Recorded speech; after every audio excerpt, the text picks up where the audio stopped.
Good morning, everybody. Welcome back to TQM Travels. Today is another long driving day for us. We are at our Airbnb in Laugar, which was a very nice stay, actually. The place that we stayed, I'll leave a link to in the description below. It was quite comfortable, and also the location here is great. You're really close to a lot of cool things up here in North Iceland. But now it is time for us to make like a 6-hour drive. We're going to actually end up in Höfn, which is on the southeastern side of the island. But our main thing on the itinerary for today is we're stopping at a city on the east coast of Iceland where you can see a bunch of puffins. We are so excited. I've been so pumped to go see puffins pretty much since we thought of coming to Iceland for this trip. Puffins are so cute, and apparently at this park you can get up pretty close to them, so hopefully we get some good pictures and videos of the puffins. I'm sure we'll make a couple of other pit stops along the way, so let's go hit the road.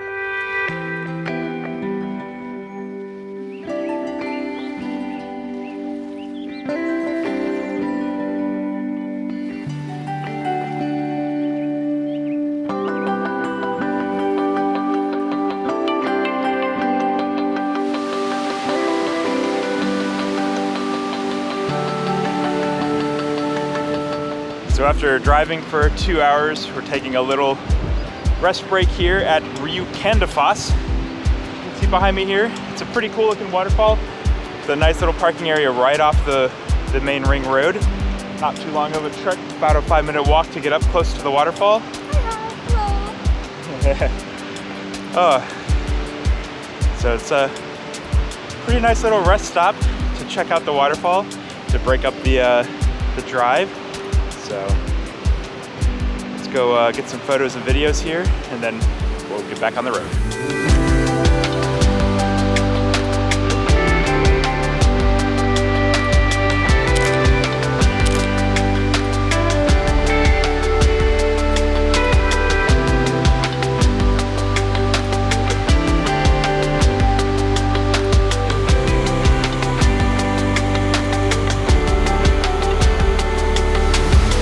Well, that was a fun little pit stop along the ring road. Very easy, quick hike to get up to the waterfall. It only took 5 minutes or so.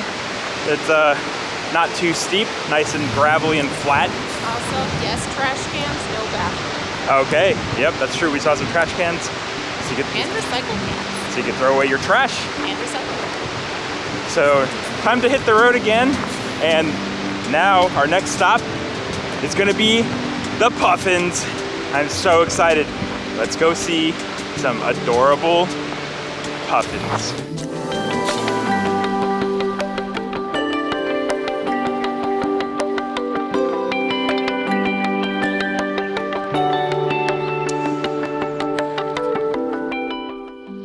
Okay, we have made it to the city of Björgarfjordur, which you can sort of see behind us. It's a bit foggy out here, but just down the road this way, we're gonna go to a little bird sanctuary where we should be able to see all of the puffins. Lisa, how excited are you to see puffins? I'm pretty excited. Right.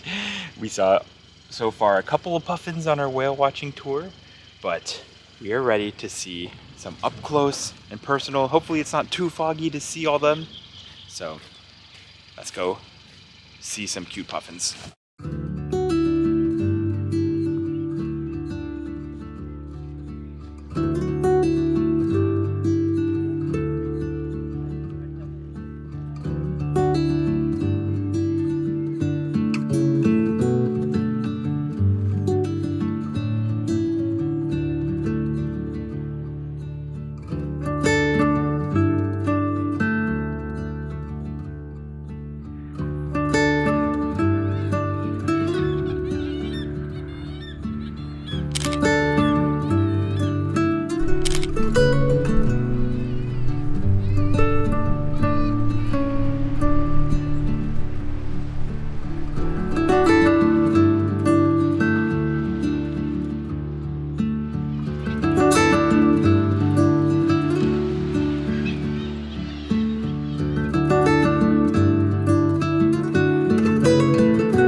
sanctuary. There's so many cute little puffins. What's the other bird called? I forgot. Kittiwake. How is that in English? It's a kittiwake in English. I don't know if they can hear you whispering. It's a kittiwake. They're so cute.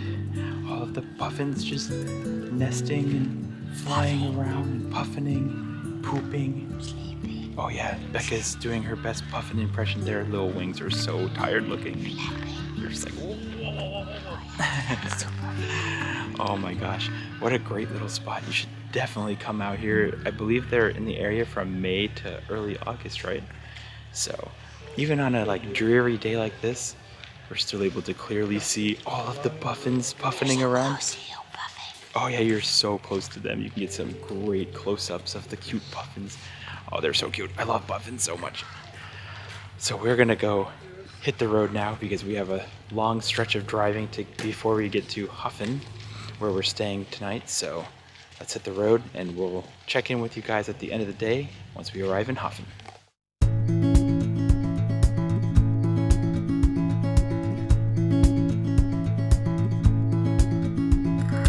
Wish that I could stay.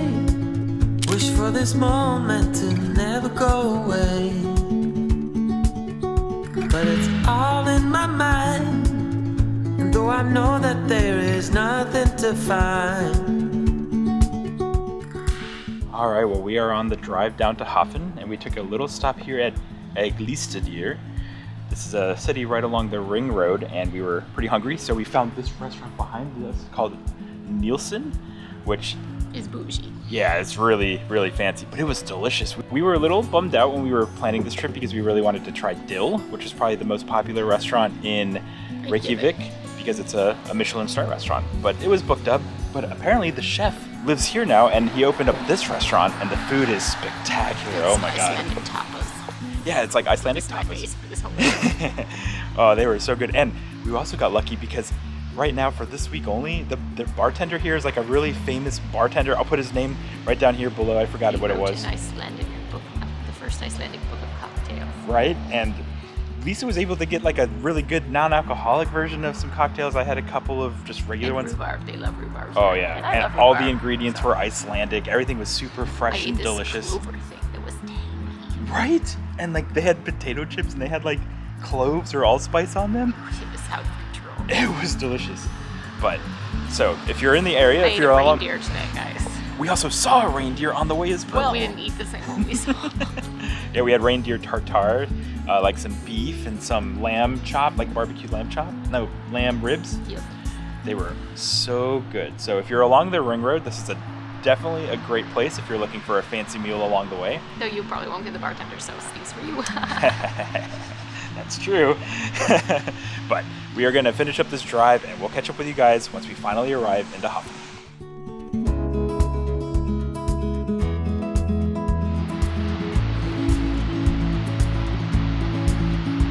And you can't put up a fight in the misty light.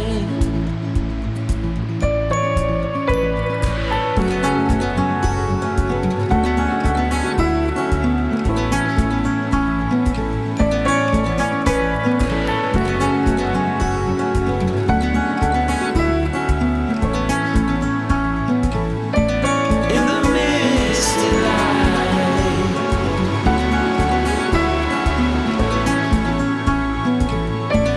In the misty light.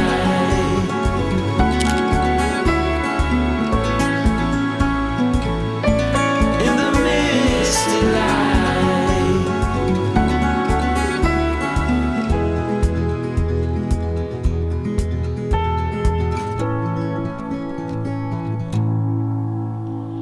Oh well, after a long day of driving, we have finally made it here to our Airbnb in Höfn. And it's not even the next day yet. It's, who are we? We're gonna go to bed before midnight. What? Man, it was a lot of driving today, but really we still had a lot of fun, especially seeing all of those super cute puffins. That was a lot of fun. Now I know this episode was probably a little bit shorter than some of the other ones, so I thought maybe I'd sort of tell you about what it's like to drive in Iceland, especially, you know, coming from an American background, and just sort of give you an idea on like how easy it is, what to look out for, that sort of thing. So for the most part, it's very easy to drive in Iceland, especially as an American. You do drive on the right-hand side of the road, which is what we're used to over in America. The signage for the most part is very clear. It's very easy to understand. Speed limits are posted well, but there are a couple of things that would have been nice to know before coming in.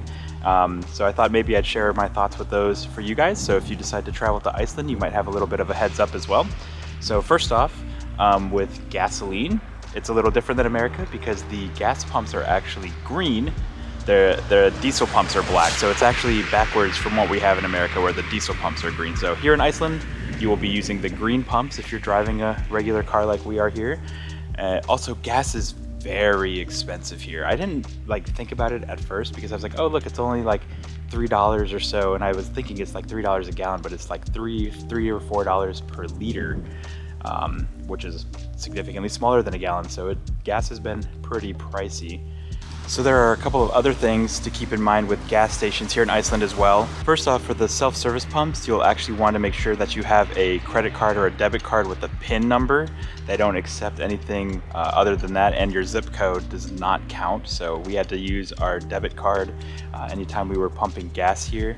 And also, gas stations can be few and far between. So you definitely want to make sure to sort of map out your route, see how many kilometers you have between your next destination and how much your car has in the tank, because there have been several stretches that we've driven where we hadn't seen gas stations for like an hour or so. It can be tricky to find, but we've done pretty good for the most part. Our car actually says like how many kilometers are left in the tank, so we can use that against Google Maps to see how far our next destination is and if we can make it or if we need to pump up. Something else to keep in mind with gas stations as well is that the convenience stores or supermarkets attached to the gas stations have significantly shortened hours than you might be used to, especially in America where gas stations may be even 24/7 or something. A lot of gas stations here close at like 6 p.m. or 8 p.m. So we've had a couple of incidents where we got hangry because we couldn't find food along their route because everything was closed. That's the same will go for restaurants as well. A lot of restaurants close earlier than we're used to back in America, so you'll want to keep that in mind when you're planning your trip as well. There are a couple of other interesting things that have popped up as we've been driving along on this trip so far. One, there are a lot of gravel roads. Even on like some of the main roads, they just sort of turn into gravel sections here and there. So we haven't had any problems. You can see we're just sort of driving a regular sedan here. We've still been able to drive over most of the roads for the most part, but we have had to take it pretty slow in a couple of sections. So definitely be aware of that. The other weird thing that we've seen here in Iceland is that there are a lot of one-lane bridges. So that's definitely something you'll want to look out for. Basically, you just pull up to the side and then see if there's any cars on the other side. If it's not, you're clear to go. And if there's more than one car there, it's just first come, first serve. Do be aware that when you're driving along most of the Icelandic roads here, you will very likely run into some sort of wildlife. We've seen wild sheep and goats every like 5 minutes, it seemed like, on this last trip at least. We saw some reindeer on the road as well, plenty of birds flying along also, so you do want to keep that in mind. Just, be alert. Don't just fall asleep at the wheel. Obviously, you want to, just scan the sides of the road as well for sheep and goats. They do like to graze right alongside of the roads. For the most part, though, they've seemed like they steer away from the road rather than darting into the road, but I'm sure it can happen, so you want to be aware of that. And then also, technically here in Iceland, you're not supposed to just stop your car on the side of the road and try to take pictures or try to take photos or anything like that. You do want to actually look for pull-offs that they have for photos and things. They're usually marked as like picnic areas, so they do usually have like a picnic table as well, but they're also usually pretty good viewpoints as well. So don't be those tourists that just park in the middle of the road and hold up traffic to try to get a sweet photo as you're driving along. We've had that a couple times and it's been annoying, so don't be those people. The last little complaint I have with driving so far here in Iceland is that even on the paved roads, Sometimes they are a little bumpy. They're not like completely smooth asphalt, but it hasn't really been a huge problem. The only time I really noticed it is in the rain.